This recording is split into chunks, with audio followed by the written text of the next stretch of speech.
The worst AI you're ever going to use is right now, right? Technology is changing at such a rapid pace that it's just going to be even harder to decipher fact from fiction.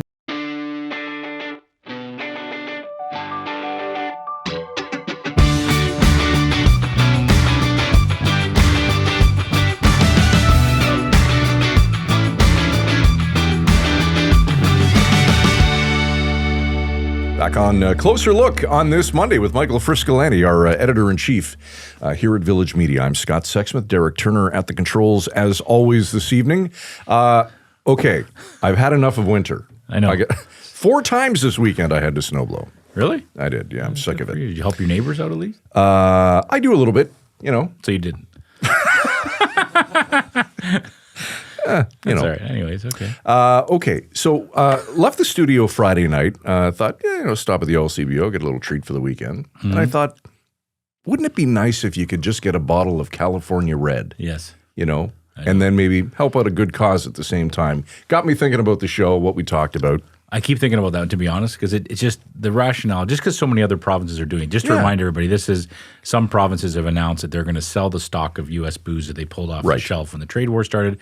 Some are going to just sell it like usual and keep the profits as they would anything else they sell. And some are going to donate the money to charity so that, and as, Tom Cooper from Memorial University told us, the boycott's working. We haven't bought new booze from the United States in months. No. But yeah, I mean, there's got to be a way to use this and almost make us look good, right? So even if you sold it for, 25% more and said to people that 25% that's going to go to charity and the rest is going to come back, I think people would rally around that. Yeah. It just seems like a waste that it's sitting there doing nothing. And to be honest, I mean, I'm all for patriotism and all that stuff, but I wouldn't mind having a bourbon over Christmas. Sure, absolutely. Maybe a couple. Yeah, I hear you. Anyways. And Doug Ford, frankly, would look like a hero, I think, if he did that. Yeah. And wrapped some charitable angle around it. If you told Ontarians your favorite bottle of American alcohol, you can buy it for 33% more, 30% more, and that chunk's going to go to charity, people would line up. Of course they would. Because they miss that particular thing, like you said, whether it's a bottle of red. Yeah. And if it's going to go to charity, I think you'd see that you'd quickly empty those warehouses. Derek Turner, front of the line for a big bottle of bread and butter, guaranteed. Right. He's got to get something nice for Joe Bowen's retirement ceremony on Tuesday. Yes, that's exciting. I hope you get a mention, Derek. I would like to thank everybody, especially Derek Turner. Okay, it is that time of the year. Sadly, and we're going to talk about this tonight, what comes at this time of the year. A lot of scammers and fraudsters, and they're back at it with gift cards this time. Gift cards. Sure, you're seeing so many headlines. I have all these papers in front of me because I printed out different news articles. And I'm not going to keep track of it. The information is just it's all a over scam, the place. all these papers. But yeah, gift cards, there's lots of scams relating to gift cards. Right. So we're going to speak to an expert tonight about sort of how these are working and why police are seeing more of them.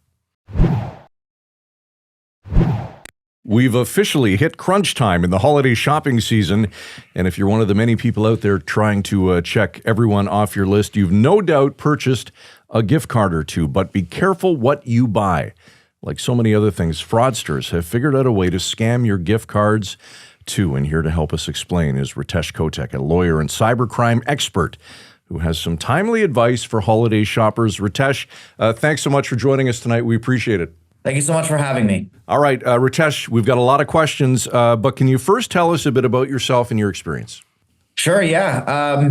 Where do I begin? I'm still trying to figure out what I do. It's been a roller coaster. Just don't scam us. Have to tell us the truth. Don't defraud. The whole truth and nothing but the truth. Right. Absolutely.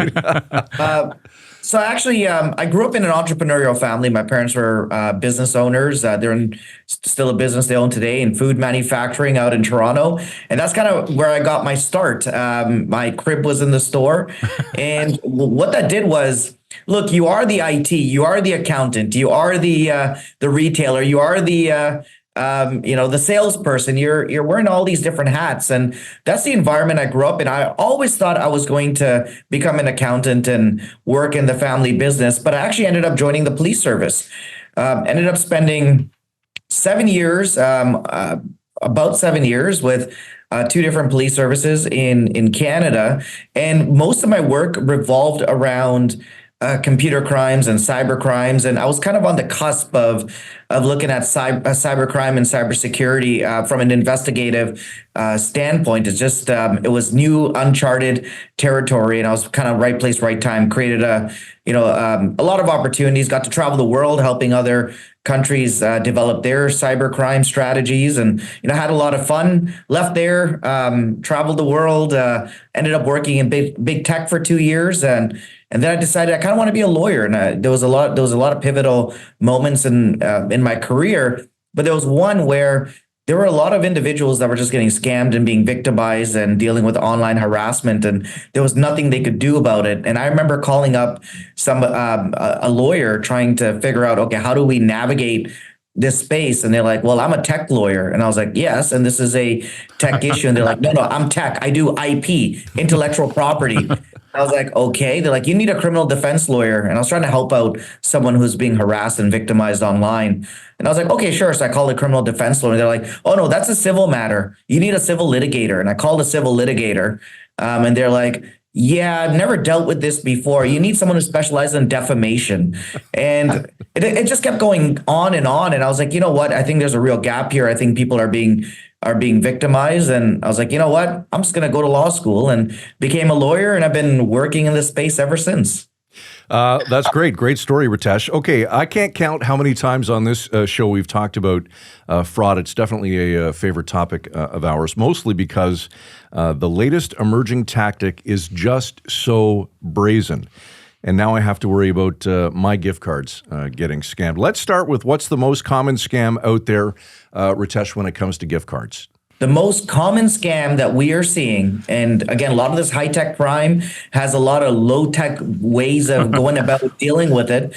And this is the modern-day Grinch. Is what they're doing is they're going in and they're finding legitimate gift cards, and they're printing barcodes on the gift card, and they're sticking it on the back of these packages. What happens there? Well, think about it. You pick up a gift card from your favorite retailer. You go to the counter, and what do they ask you? How much money would you like to put on it?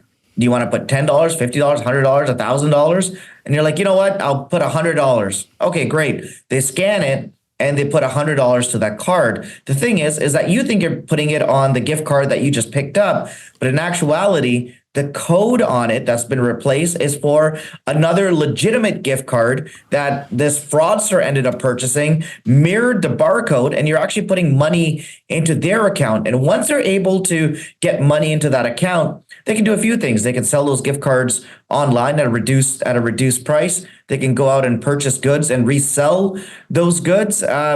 And the list goes on, and people are being defrauded thousands of dollars, and it's just a huge problem. And that's one of the most common gift card scams that I'm seeing. It's crazy. I think we just saw an example of that in Hamilton this week, where the police arrested a guy. Allegedly, he was in the store, kind of secretly putting these stickers on the barcodes, right? And then when they busted him. When you see that happening, Ritesh, is it typically someone on the low end of an organized group that's sent in to put the stickers on, or is it just one guy doing all this work? There's been lone wolves that have just gone out and kind of these standalone fraudsters that have figured out ways of weaponizing the system, and all the way up to organized crime, where individuals that are, obviously there's a hierarchy in those within those organizations, but a lot more sophisticated, a lot more resources, even harder to decipher fact from fiction, and using it very targeted to defraud Canadians. It's true. I think I've also seen examples where people who they shouldn't do this, they actually post a photo of their gift card online and say, oh, look, I got a gift card. But people can steal the barcode, right, and just use that as a self-checkout. Is that right? Yeah, so there's free software online. It's very cheap to get barcode printing software. Again, the last thing I want to do is create a how-to guide on the podcast. That's really what we're trying to do here, Ritesh. I know you've opened up this can of worms, but look, it's important that that we understand the mechanisms that go on. And again, I talked about right from the beginning. It may seem sophisticated. In some cases, it's not. Being able to manipulate a barcode or copy a barcode and print it. There is free software out there, and you don't actually have to get a label printer. You can literally just get it printed on a piece of paper, walk into a store and say, here's my gift card, scan it. And unfortunately, unless the individual is trained, ask the right questions, which they never do. It's never happened to me when I've paid with a gift card. Well, where did you buy this gift card? How much should be on it? From which location? You don't get asked those questions. They just scan it and say, oh yeah, you have $50 on this gift card. You want to apply all of it towards this purchase? And you're like, sure. And voila, you're out of there. And it's literally that simple. Ritesh, any stats on how often this is happening, and in terms of dollars lost, what's the number? We're definitely talking millions of dollars that have been lost. We don't have the exact stats, and the reason for that is there's lack of reporting. A lot of people, when they do get victimized, may not report it to law enforcement. They'll just report it to the retailer, because at the end of the day, they don't want to see someone get arrested. They just want to get their money back. However, we know that this is a growing problem, and there's actually a push right now for legislation where it makes reporting mandatory. In fact, the Canadian government is expected to announce a new financial crimes agency in April of 2026. And the whole idea around that is getting all these resources together, because there is no legal obligation right now for the retailer to actually report it to the police, for the credit card company to report it to the police as well. So my point being, we know about hundreds of thousands of dollars, if not millions of dollars of fraud that Canadians are impacted by. That number is significantly and grossly underreported. Yeah, we know that too from speaking to previous experts. We even had the gentleman from the Canadian Anti-Fraud Center on here. That's usually a fraction of what is actually out there, because not everyone's reporting how they're being scammed. So I appreciate you bringing that up. I just want to look at one more example before we get into some general questions, Ritesh. The Kitchener-Waterloo Police arrested a person this week as well, and they said that they allegedly found a person concealing gift cards and replacing authentic cards with tampered ones before leaving the store. Is that the same kind of thing, or is that a different kind of scam? The gift card companies, the companies that produce these cards have understood that, look, people are replacing the barcodes right on the outside. So they're looking at new ways and new methods, potentially adding pins and other security measures. But you actually have to open up the package. Yes. So there have been situations of tampering where fraudsters have been able to go out, purchase some legitimate gift cards. They go ahead and tamper them and then replace them. So you think, again, at the end of the day, you're activating legitimate gift cards, but in actuality, you're not. You're probably putting funds into the gift cards of these fraudsters and hackers when you actually go ahead and go to the counter and activate those cards. So yeah, they are becoming much more sophisticated. You're starting to see kind of the digital world and the physical world converge into this new convergent world, and that's where we're seeing fraud headed. But yeah, you're absolutely right. That these fraudsters are going into the store, physically replacing those gift cards. That's why it's very important to make sure that at the counter that the person who's actually dealing with the transaction should be trained on identifying if this is a legitimate card or not. Until we get those mechanisms in place, which we don't currently have, we're going to see more of these. That's great. Ritesh, what advice do you have for shoppers? The best advice I have is when you're going out and making these purchases, use a credit card. The reason for that is your purchase may be insured, especially if you're a victim of a fraud. If you're using your debit card, good luck getting your money back. If you're using cash, even better, good luck getting your money back.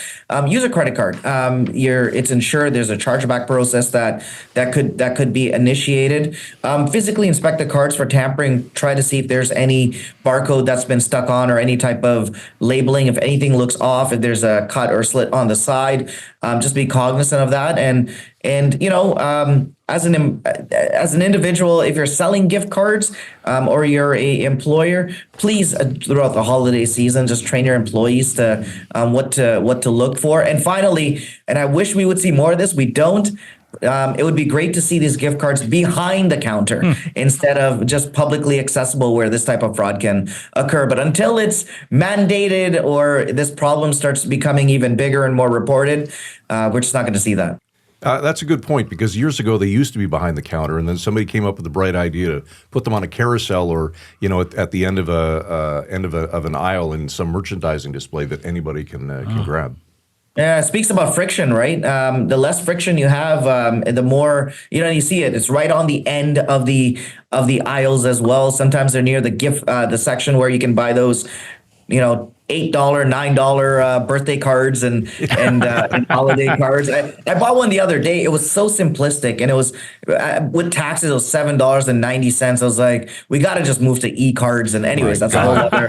Nobody go to Dollarama to buy their cards anymore. I know, you see Dollarama's record profit. That's a whole other story. That's a whole other show. That's right. My loved ones buy their cards for sure. I've said this before, and I'll say it again, Ritesh. We definitely are living in a fraud world, and I feel like we've passed the point now where we now have to assume that everything is a scam and work your way backwards. Is that accurate? Yeah, this whole zero trust protocol, right?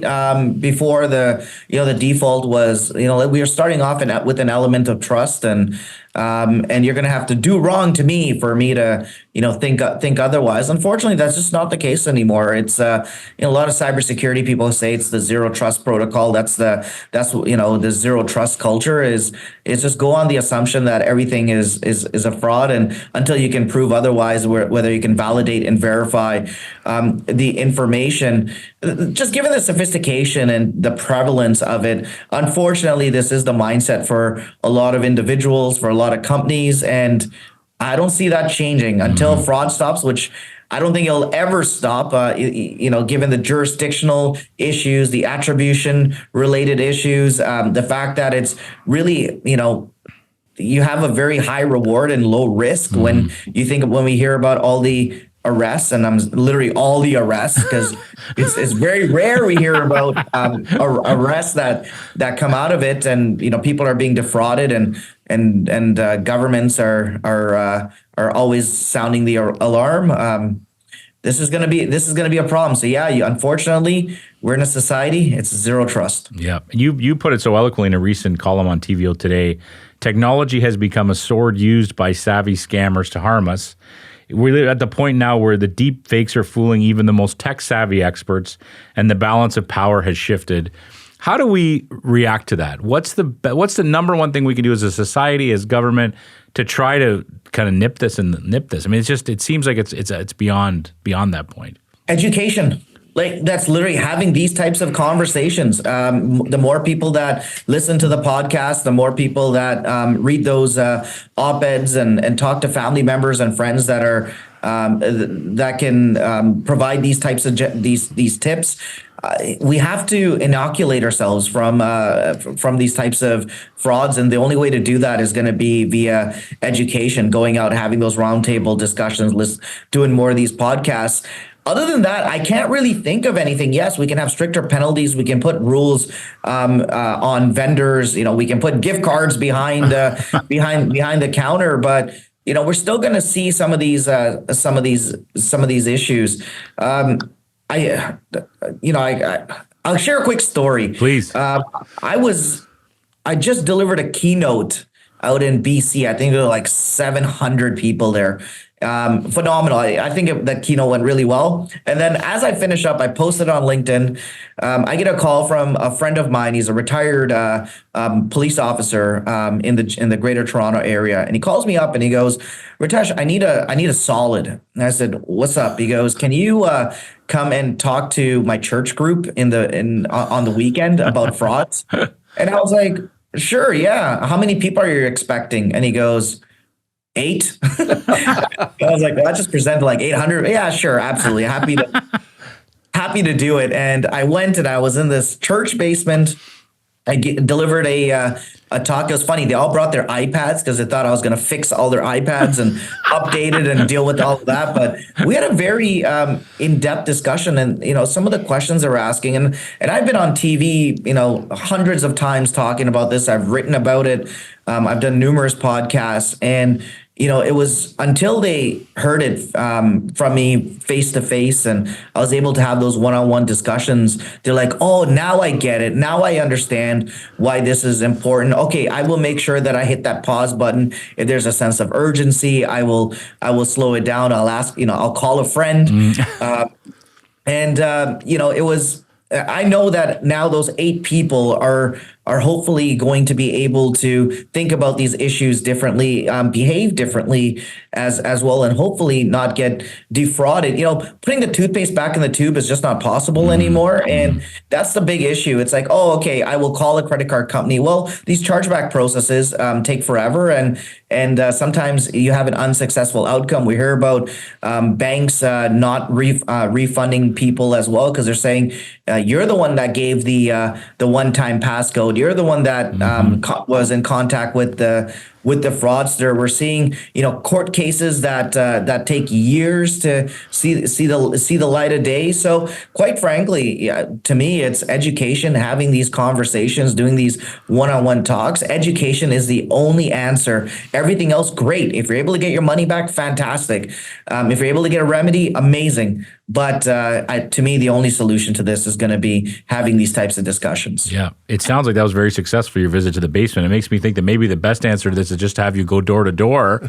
You start in Ontario, but then people would think you're a scammer, I think, if you keep knocking on people's doors. Yeah, well, hopefully they were able to Google me and see a whole bunch of TV interviews and be like, okay, maybe this guy's.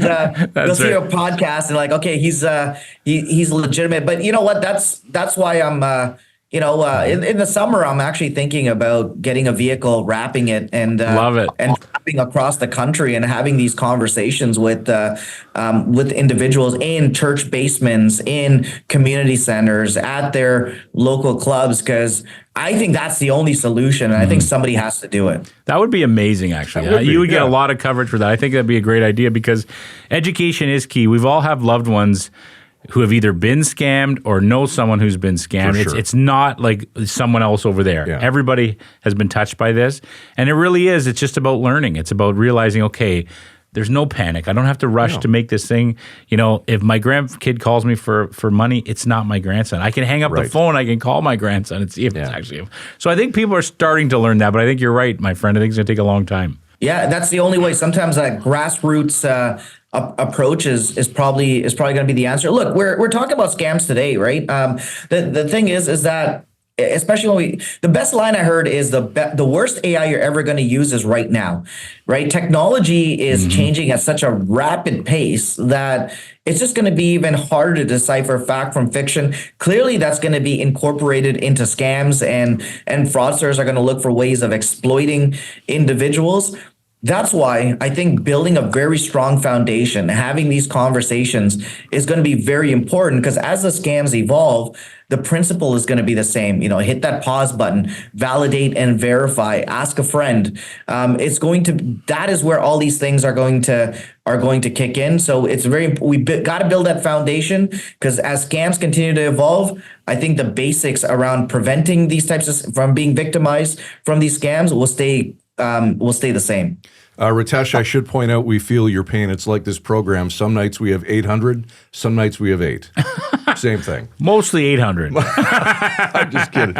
Before we let you go, Ritesh, anything that we didn't cover that you'd like to mention? No, I think we kind of covered everything. Just as the holiday seasons ramp up, I do think gift cards are phenomenal gift. Kind of takes the guesswork out of what you're going to give someone, and it's just important that you do the due diligence, inspect those cards, talk to a friend, ask the person at checkout to ensure and validate that everything is correct, and use a credit card. And other than that, I want to wish everyone a very happy holidays and all the best for 2026. Right back at you. There's Ritesh Kotek, a lawyer and cybercrime expert. Ritesh, we appreciate your time tonight. Thank you so much for having me. I don't know, maybe I don't have the bandwidth, but who thinks of this stuff? It's insane. I would never in a million years think, well, if I swap out this barcode and tape it to this, and oh my God. And I'm just picturing, again, these are all allegations that have not been tested in court. They have not been tested in court, But I think to be clear. The guy in Hamilton, so he's a 51-year-old guy from Toronto. He's been arrested and accused of fraud and some other charges. basically he was in a store Yes. putting barcodes, sticking barcodes, probably looking around, making sure no one's watching. You're in a major retail. There's cameras everywhere. Like there's cameras on the floor. There's Of course. Like how do you think you could do that and no one would notice that, right? And then the one in, it's just it's mind-boggling to me, right? But we've talked about this. I don't know how many times we've talked about all kinds. We talked about grandparent scams, romance scams. Yep. We've had different leading experts come on the show to talk about it. The reason they do it is because of the money that they make. That's the only the reason most people do anything. Yeah. And he said millions. I just looked it up. The Canadian Anti-Fraud Center reported there were reports of people losing over $6.8 million in gift card fraud last year in 2024. That's almost double the $3.8 million in reported fraud in 2021. Jeez. So there's money to be made. So people are doing it. But it's see, and again, stupid me, naive. I would have thought, you see those gift cards, like he said, they're all wrapped up. You gotta rip it. There's barcodes and things. Yeah. No one's gonna. They're foolproof. They're gonna work, and they're not. It's just as easy to scam. So I just bought a gift card the other day. Yeah, I told you not to get me. I told you. I said, Who knew that a lump of coal came in the form of a gift card? I know. And I watched because you always want to make sure that they get the right amount, and I'll give the outlet a plug. It was a Home Depot gift card, and the cashier physically had to rip a tab off before you could access the barcode that she then had to scan and then enter the amount. So that's good practice. But if these guys, like, how are they doing that then? Right now, how are they ripping it off? Like, how is the cashier not picking up on the fact I don't know that it's been tampered? But maybe with? they don't all have to be ripped off. I think there's still some that you don't. Could be, yeah. I'm not sure, but there's still the ones where you can just easily stick that sticker. Right. But then you got to go print off where you be. So much work, man. You're copying the barcode on the one you've got, and so every time you're sitting at home watching your online account, and someone actually $100, $50. Yeah, I know. And then, like he said, you could go buy other stuff, resell it. It's the same guys doing this that stole the $1 million worth of booze. Just get a job, man. It's so much easier.